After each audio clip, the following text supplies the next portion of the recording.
Fuck, Roy. That hurt like shit. How didn't that scare you? Roy.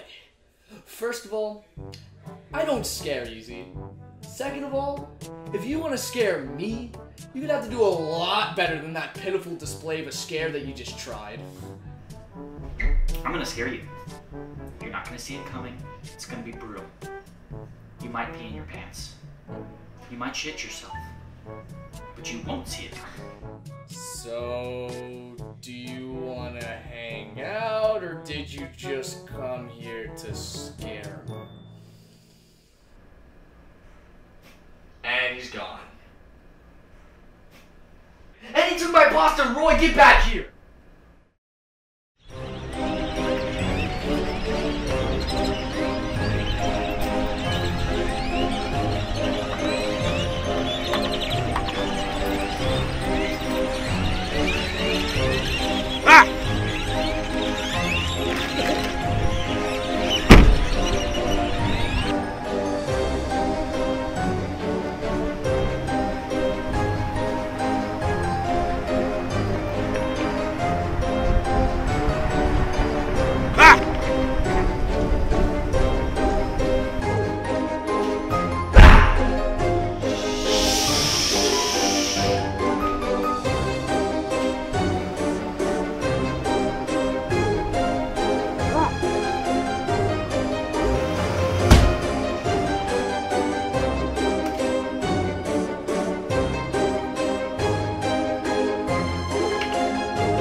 Oh, Ryan.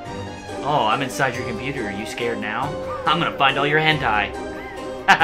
Oh, no. No, you can't do that. I'm actually inside your computer.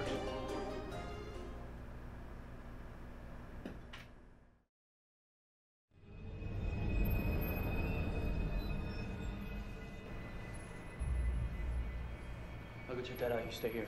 Be careful. Looking for something? Roy, I've had it up to here with you trying to scare me. It's clearly not working, so fucking stop doing it. Oh, Ryan. You know I can't do that. I will scare you, even if it's the last thing I do. I just feel like that is a colossal waste of your time. Maybe. I'm very lonely and I have nothing to do. Dude, you can't scare me.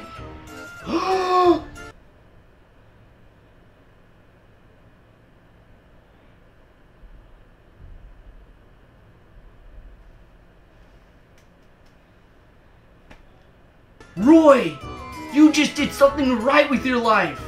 You gave me a great idea for my Goosebumps review. Hurtful, but I'm curious. What's your idea? I'm gonna be reviewing an episode of Goosebumps that I've been meaning to review for quite some time now. Oh. I don't care. Well, it's an episode that I was supposed to review last year, but didn't for personal reasons. You can't scare me. Should I go, or? Oh, you're still here? Yeah, get the fuck out of here. Take your high top to go. Are you serious? Did I stutter, Becky? My name's Brooke, asshole.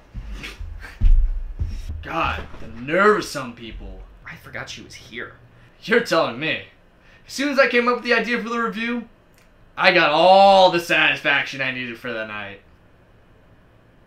Oh. Disgusting. So you starting on the review now? I think you know the answer to that question.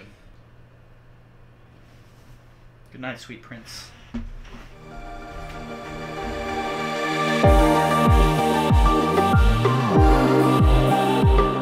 Yes, it is that time of year again where I review Goosebumps. But before I can review Goosebumps, I'm not really super festive right now, and I feel like I should change that. So, that's why I'm gonna do this!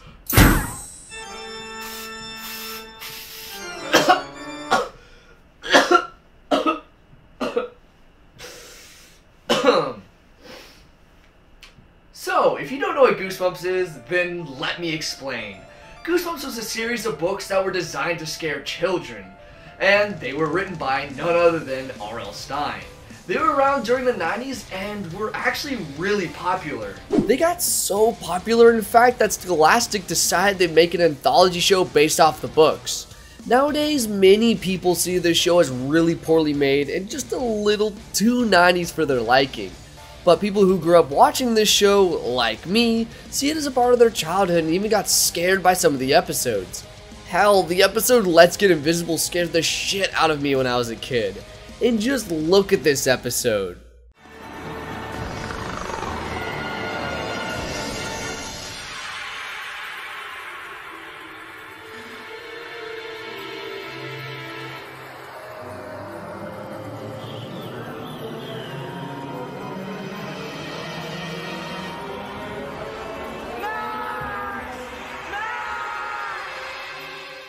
Yeah, that's right.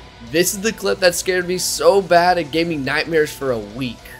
As you probably put together by now, the episode You Can't Scare Me is a bad episode. And you'd be correct if you said that. This episode is 22 minutes of just filler. I honestly don't know how Scholastic thought that this episode would be scary, let alone entertaining. However, before I talk about how this episode is a drag in the mud, I should mention that this episode is not nearly as bad as the previous two episodes that I've reviewed.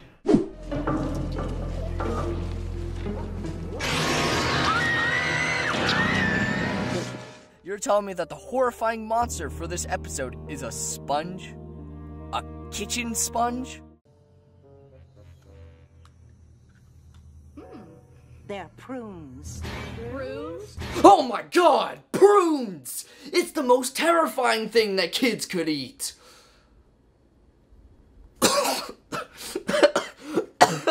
However, this episode definitely has its moments. No way, I ain't doing it. Chicken. I know you are, but when am I? That's so funny I forgot to laugh. You get it. No way. But overall, the production side and post-production side is actually okay. This is the first episode where I haven't had the chance or don't really have the opportunity to make one of those post-production notes where I talk about how horrible the editing is. Because it's actually pretty well edited despite the fact that, well, it's Goosebumps. I mean, of course there is one scene that is really poorly edited, but it's just a style choice, and again, I'll get into that later. That aside, this episode struggles when it comes to its writing. The writing in this episode is abysmal. Some of the most one-dimensional characters, just the most lackluster plotline, and a really horrible monster. So, with that being said, let's talk about the episode, You Can't Scare Me.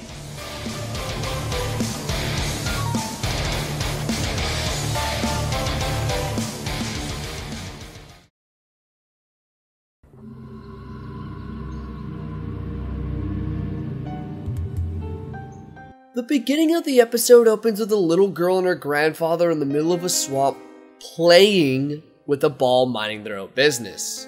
Now, I honestly have no idea why they decided to play in a clearly spooky and dangerous swamp, other than the plot being like, hey, wouldn't it be crazy if we introduced a terrifying mud monster in the first few minutes of the episode? That'd surely scare people, right?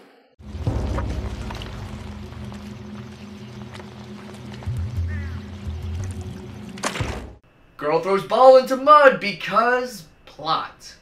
I mean, there's no other logical reason for this girl clearly launching that ball behind her other than that, unless there's some deeper meaning that I'm missing from this scene. Okay, so in order to understand this scene and see if there's any deeper meaning behind it, I have this important watch that my dad gave me, and I'm going to throw it in this dumpster. And I want to see if I feel any symbolism at all by doing this. The watch appears to be stuck. Oh, I broke the watch? Oh, no, we're good. That's what's supposed to happen. Okay. Alright. I know this because this is the watch I wear every day. Totally this watch. Alright, here we go. Yeah, that was just dumb. Not only did I lose my watch, but there was no meaning behind that. It was 100% pointless. Yeah, that shit's gone. I threw that in the fucking neighbor's yard. Shit. After the little girl throws her ball into the mud, her grandfather insists on getting it for her because she would fall in, and that is simply unacceptable. Man, I already really like this character. He cares so much about this ignorant girl who clearly went to set and did whatever the hell she wanted, and the director was just like, fuck it, that works. I really hope that nothing bad happens to him, like, I don't know, maybe when he's trying to go get the ball for the little girl, the mud monster drags him into the mud. I really hope that doesn't happen.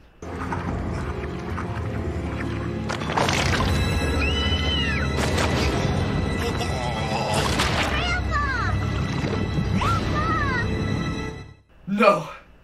How could they do that to the best character in the show? Grandpa!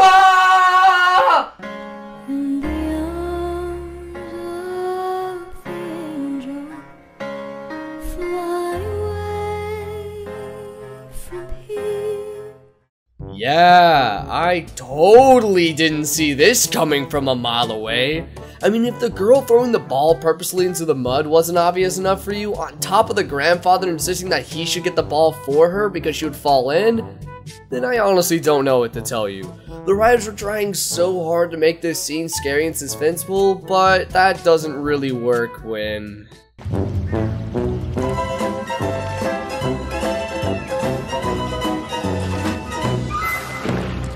Anyway, after that embarrassment of a scene takes place, it's revealed that it was just a story about the legend of the Mud Monster being told by one of the main characters of the episode, Courtney King.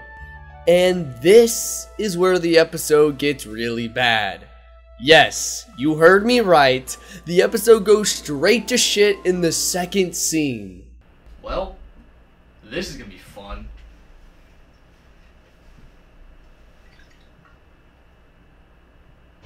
This scene also introduces our two other main characters, Eddie and, you know, I honestly never caught the other kid's name because I couldn't understand what they were saying every time they addressed him. Great idea, Had. Hey, it's just me, Eddie. So, after doing some extensive research,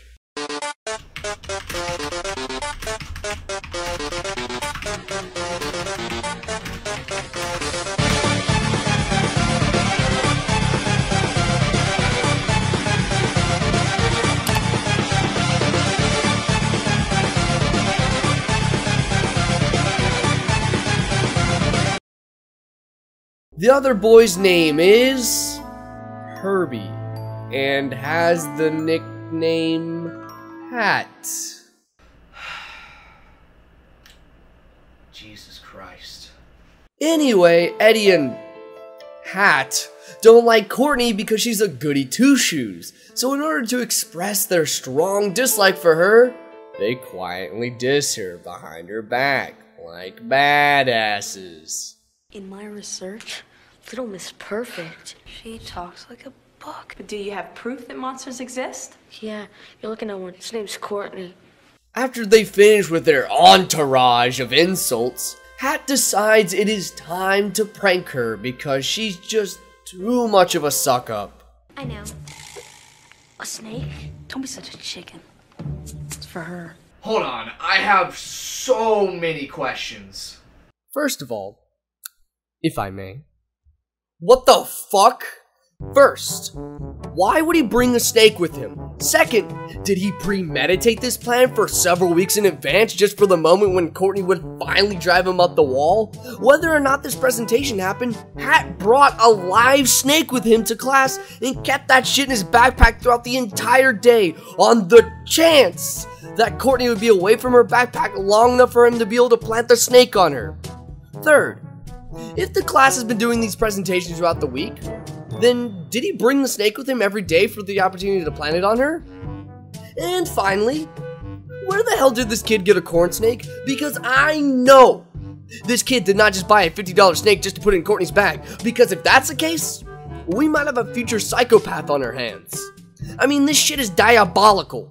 I also like how even Eddie's like, what the fuck at first, but because plot, he doesn't really question it after he says it's for Courtney. Blackjack, you know I would never bring you in a shitty container in my backpack to class just to prank some girl who's trying to get her education while you have nothing better to do than prank a girl that's clearly smarter and superior to you, and that you're really just jealous of her because you're a piece of shit and you have no life going other than scaring this girl who has quite frankly done nothing wrong to you. You know I would never do that, right? Yeah, he knows. Anyway, once Hat plants the snake in Courtney's backpack, it cuts to lunch, where Courtney and one of her teachers, Mr. Finley, are about to have lunch. Oh boy, this is gonna be interesting. Mr. Finley forgot to bring his lunch and Courtney's offering her lunch to him, but her lunch has a snake in it, and once Mr. Finley reaches for the snake, she's gonna get in trouble. Oh, this should be good, and not at all a waste of my time. No. But it's smoked salmon with cream cheese. Smoked salmon? Well, I can't say no to that. Oh, did you say smoked salmon? Fuck, there is nothing better in this world than a goddamn smoked salmon. Also, can we take a moment to look at how psychotic Hat is acting throughout this whole scene? He is so excited for this girl who, quite frankly, really hasn't done anything wrong to them to get scared and in trouble. I honestly think this kid might be a menace to society and could be involved in several murders in the near future. If I was Eddie, I would have seen the signs. And trust me when I say this, I would have left his ass a long time ago.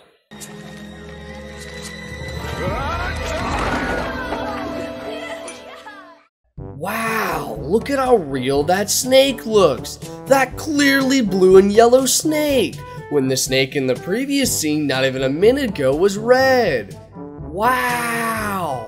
Now, I get them not wanting to harm a real snake and that the show probably had a small budget, but they couldn't have at least bought a fake red snake? I seriously doubt that it would have been a lot more expensive to get a fake red one than it would have to get a fake blue one. Oh, and would you look at that? Just after a quick search on Google, I found a few different fake red snakes that you could buy. Now, I know this is 2019, and it's probably harder to get your hands on a fake red snake, but they could have at least painted the blue snake red. Now, I know this is just a little bit of a nitpick on my part, but Goosebumps is being lazy here, and I simply won't let them get away with this BS. Well, since the show clearly forgot that there was a live snake on school property, I guess I won't care about it either. Anyway, shortly after this scene, we see Hat and Eddie trying to scare Courtney yet again. I don't want to do it. Come on, man, it's just a bug. It's a bug. Okay, first of all, it is not just a bug, because that's clearly wrong. It's an arachnid, which is something that I hope all 4th graders at this point know. Actually, I guess we don't know how old these kids are. I'm just assuming they're old enough to know the difference between a bug and an arachnid, especially since Hat was handling a corn snake not even 5 minutes ago. Secondly, if Eddie doesn't want to fuck with the tarantula, then there's no reason to peer pressure him to grab it. So if you're so insistent on getting it, then maybe, and I know this is a crazy concept, you should be the one to grab it. Now that I think about it, Hat pretty much peer pressures Eddie to do everything in this episode. You get it. No way. Are you scared of everything? No. Then prove it.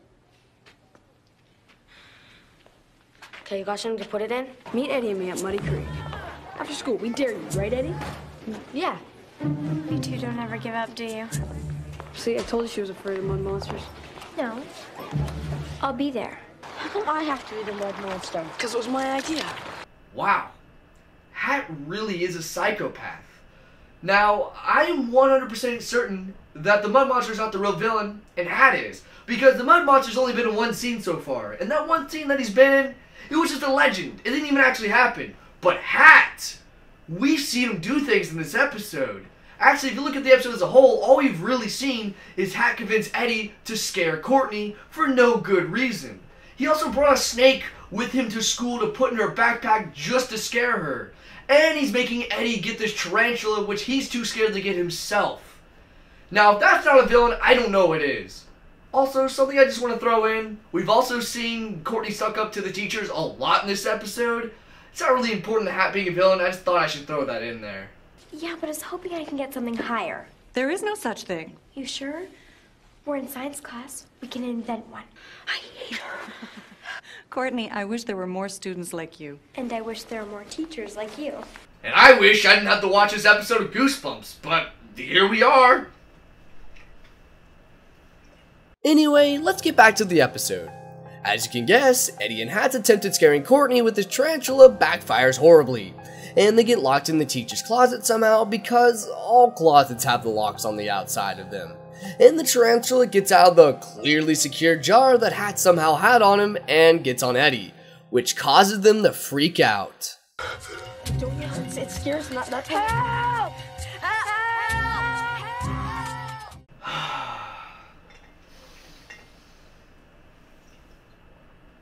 Would you like to touch it? No, it's okay. We'll take a rain check. On the real though, why the actual fuck is this girl so insistent on everyone holding these animals that people are clearly scared of? That would be like if I went around trying to force people to hold my snakes. Hey, dude, you wanna hold my snakes? Sure? Yeah, I'm pretty sure. Dude, hold my fucking snake! Hold it! Fucking hold it! Something that I wasn't expecting to say in this review is that we actually get to see some plot development. Shocking, I know.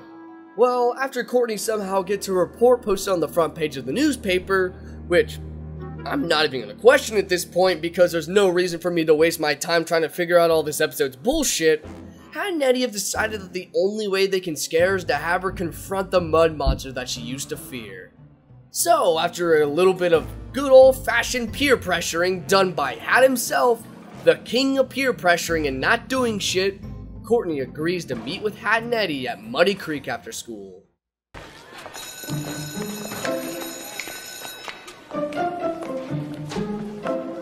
Psychopath. Fucking psychopath. That aside, are y'all ready to see their genius plan that, if I'm gonna be honest, I don't even understand how they came up with such a complex plan to scare Courtney, because let me tell you, it's a good one. How come I have to be the mud monster? Because it was my idea. Wow, there's no way that this plan could possibly fail. Eddie totally looks like a terrifying mud monster, and there's no way that Courtney would be suspicious of only Hat being there to meet with her. Yeah, this is a horrible plan that totally isn't setting up for a huge miscommunication with Hat and the mud monster for that classic cheap jump scare that Goosebumps is so well known for doing. Spoiler alert. Everything I just said happens.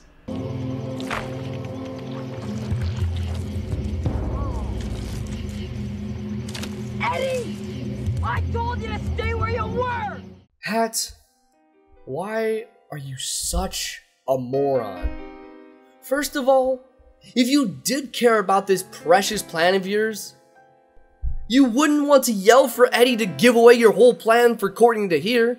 Second, why does it matter if Eddie leaves his post? And finally, why are you so mad about this? It actually helps set up the mud monster more. Hey guys, it's me, your boy Tony Hawk, and this is just a disclaimer that in the remainder of the video you're watching you might be hearing some thuds.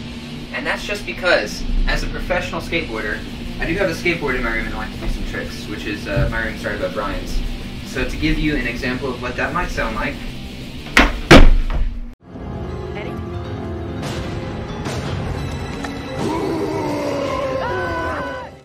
The fucking zoom kills me every time I see it. It doesn't even look like they took two different takes of the mud monster. It looks like they just enlarged the previous shot, which makes this already awkward cut look even worse. Honestly, the way that the remainder of the scene was shot and edited truly baffles me.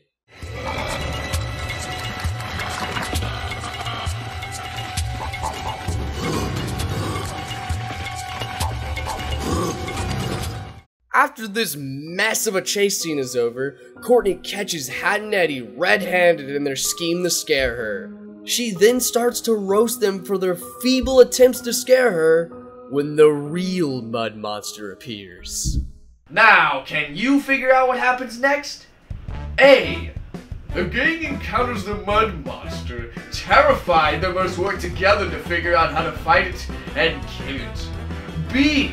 The gang is so terrified by the mud monster they become friends through the traumatic event that they can share together. C. Courtney reveals that she is a martial artist and that she can fight the mud monster. She does fight the mud monster and kills it. Or D, Courtney doesn't even react to it and nags it to death.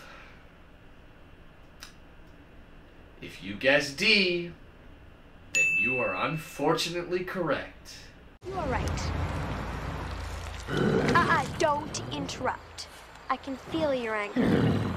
You can't expect sympathy from people if you're always attacking them, you know. Correct me if I'm wrong, but inside this monster we all see, I think we have an emotionally wounded creature. Hear me out. Hello there. Hello. Are you even listening to me? Yeah.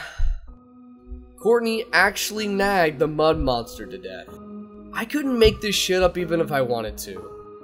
This is by far one of the most anticlimactic fights, if you even want to call it that I've ever seen.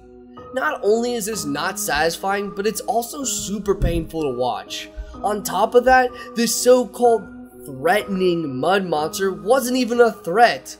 Honestly, besides the first scene of the episode, which was a legend and didn't officially happen in the show, what did this mud monster do to hurt anyone besides chase Hat around for a few minutes and then give up? I'm convinced that this mud monster is not the villain of this episode and that Hat is the real villain. He's done way more fucked up shit than this mud monster did in the entire episode. So, now that the mud monster's dead, what happens next? Well... Courtney, when did you first realize you were dealing with a monster? As I told the president earlier, when he phoned to congratulate me, I always suspected that there might be some truth to the legend of the mud monster. Okay, I'm fucking done. You're telling me that the president, yes, the president of the United States of America was like, oh, wow, they killed the mud monster. I have to call this little girl and tell her that she did a good job. First of all, this mud monster is in a small town that no one gives a fuck about. Mud Creek or whatever the fuck it's called. Who cares about that? Second of all, it's just a mud monster. It's completely harmless. It didn't do shit throughout the entire episode. Oh yeah, I drugged that old man in the mud, but that was just a legend. When we saw in the actual episode, it didn't do anything. So why is the president taking his time to call this little girl about nagging a monster to death and thanking her for it? It is the most ludicrous of bullshit that Goosebumps has ever done. So, after her call with the president, Courtney gets interviewed by the city's local media and gets her ultimate comeuppance on Eddie and Hat by saying that she rescued them while they were helpless. Which really isn't a big deal, but since we're in the 90s, this was like totally super embarrassing for him, which caused him to sit in the rain and sulk over their crushing defeat. Shouldn't we get out of the rain? What for? Yeah. I just gotta tell you, Eddie, life just isn't fair. Oh, thanks, man.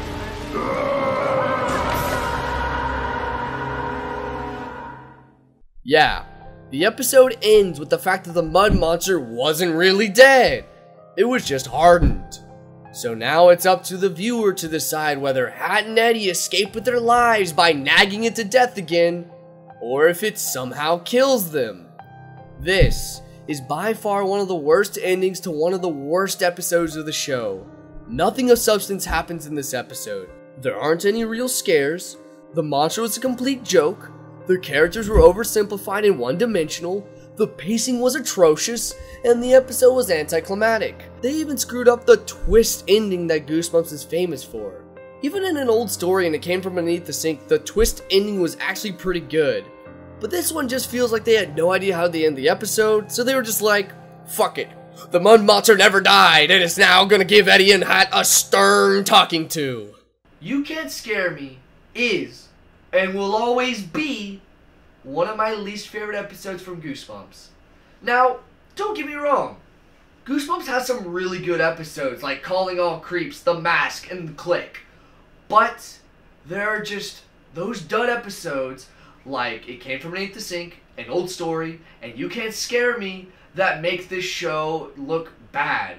And while I will admit that Goosebumps hasn't aged that well, it still is a good show overall. So maybe next year, instead of looking at all the bad episodes like I have for every single review, maybe, just maybe, I'll look at a good episode that comes from the show. Come in.